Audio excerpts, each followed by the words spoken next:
is now clear that we've achieved the most incredible political thing. Look what happened. Is this crazy?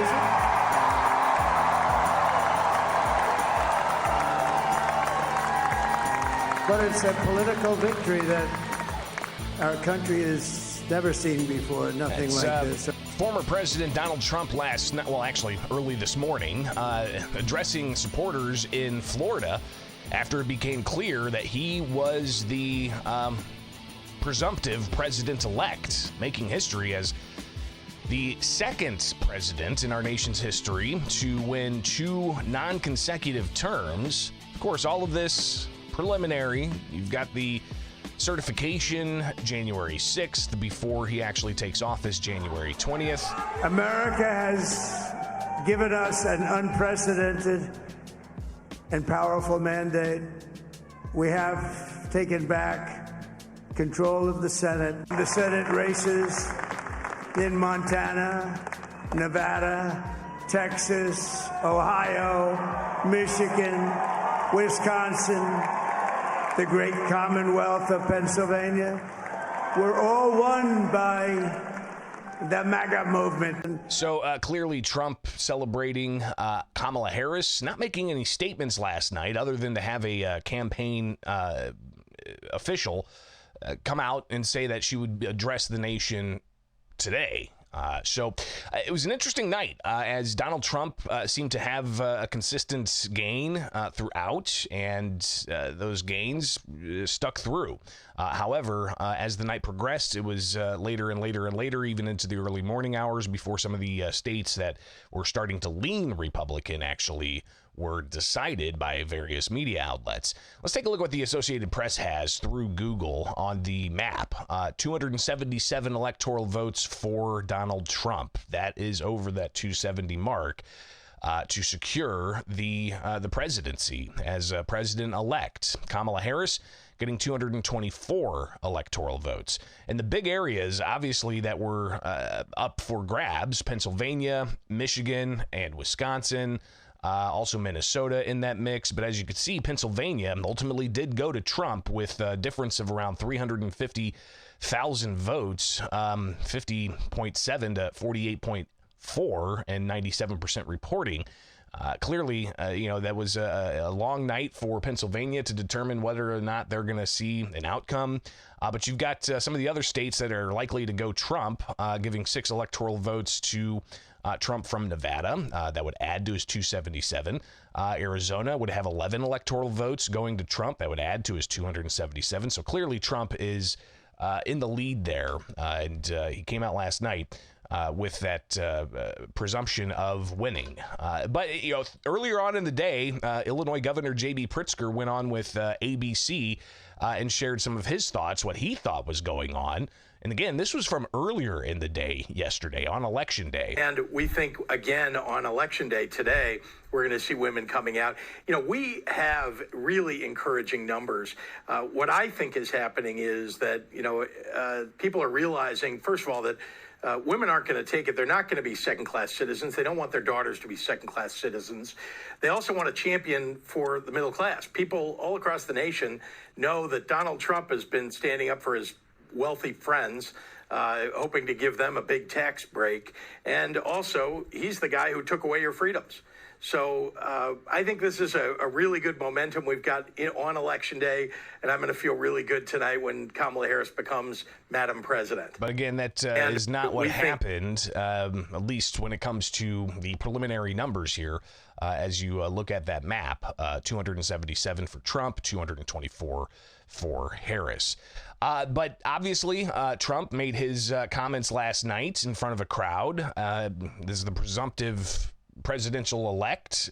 He talked about the historic consequences here. We're going to fix our borders. We're going to fix everything about our country. And we made history for a reason tonight, and the reason is going to be just that.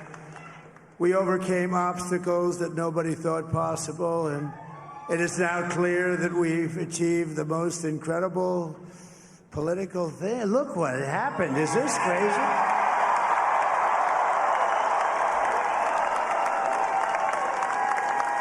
But it's a political victory that our country has never seen before, nothing like this. And he highlighted how also it's not just the president that he snagged for the Republican Party. It was also Congress. If you look at the map for the Senate from the Associated Press, they've got the Senate GOP gaining 3 seats, so looks like they've got the majority now in the U.S. Senate.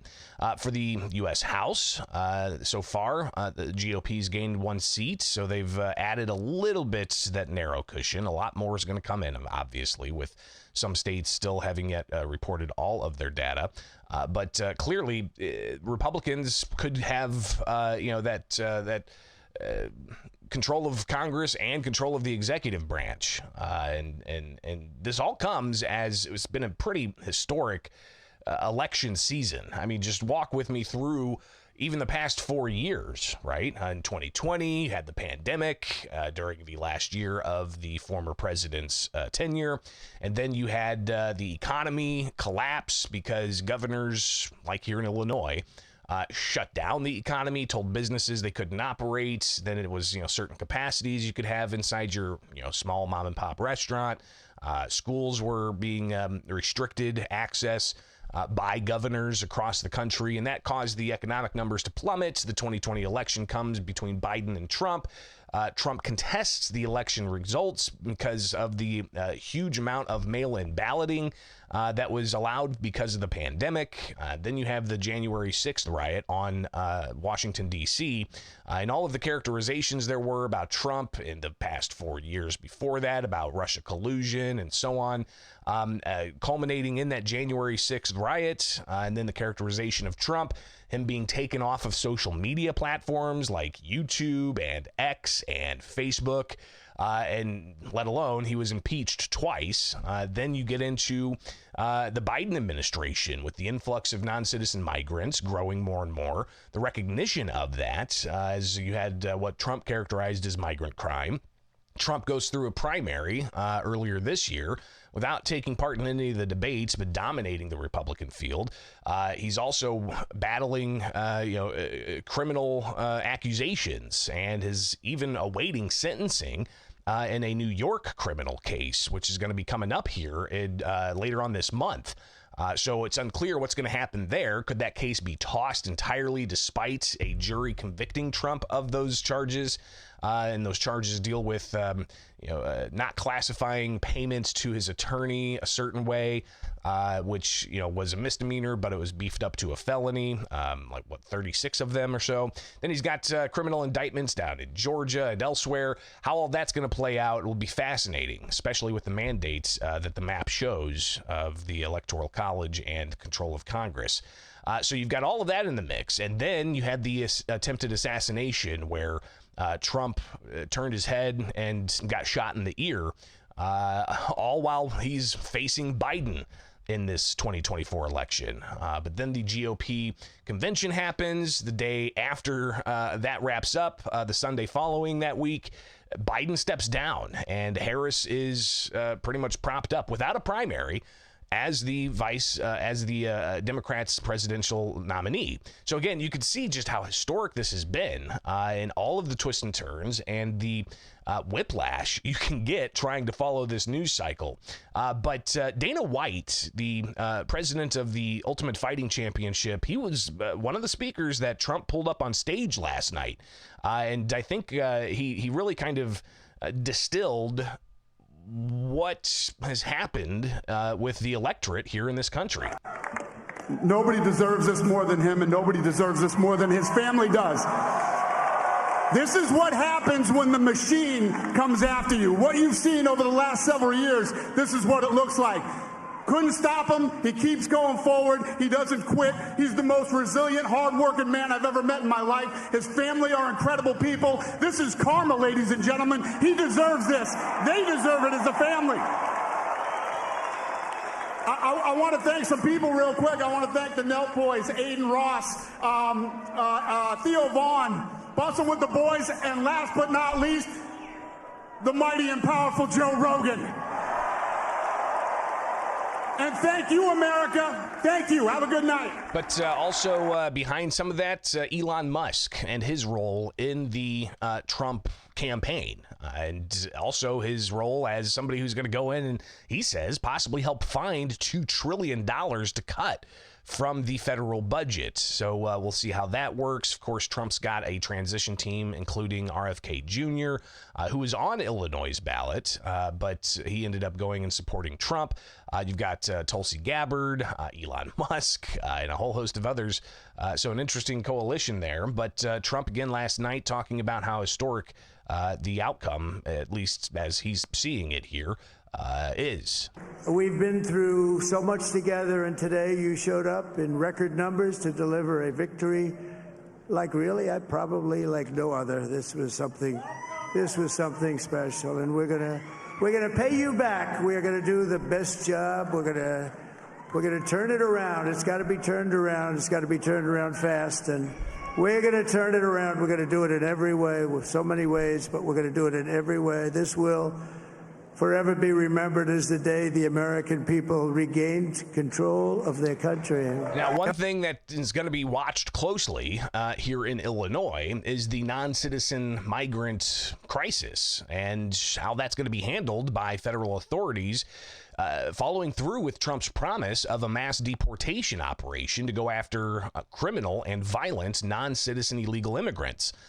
So how's that going to work in Illinois, with a state that has sanctuary state policies prohibiting local and state law enforcement from interacting and assisting federal immigration authorities from enforcing federal immigration law? So clearly those things won't actually start revving up until after January 20th, but it's a promise that Trump's made, and some would consider that that's probably why a large male population is coming out to support Trump, as I've already heard it characterized by some pundits, the bro factor. And so you're going to hear a lot of ways to slice and dice the outcome here. You're going to hear about, Elon Musk's influence with social media. You're going to hear about the demographic shift of, certain male minority voting populations coming over to Trump, and a whole host of other ways that people are going to try to rationalize what happened. But clearly a incredible shift in the political axis here after what was just wildly tumultuous, not just 4 years, 8 years. And now we've got expectations of another 4 years of Donald Trump. Of course, with that comes J.D. Vance as the vice president. What's going to happen for the midterms? How's the outcome going to be? A lot of people already now shifting focus to the next election in 2 years for the midterms. But then in 2028, what's going to happen? Trump can't run for another term. Is it going to be J.D. Vance who's going to try to make a run for the White House?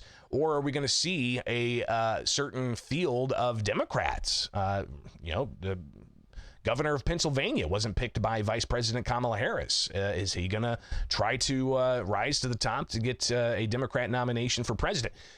Illinois Governor J.B. Pritzker, is he going to run for re-election for governor in 2 years and then maybe shift focus to the White House?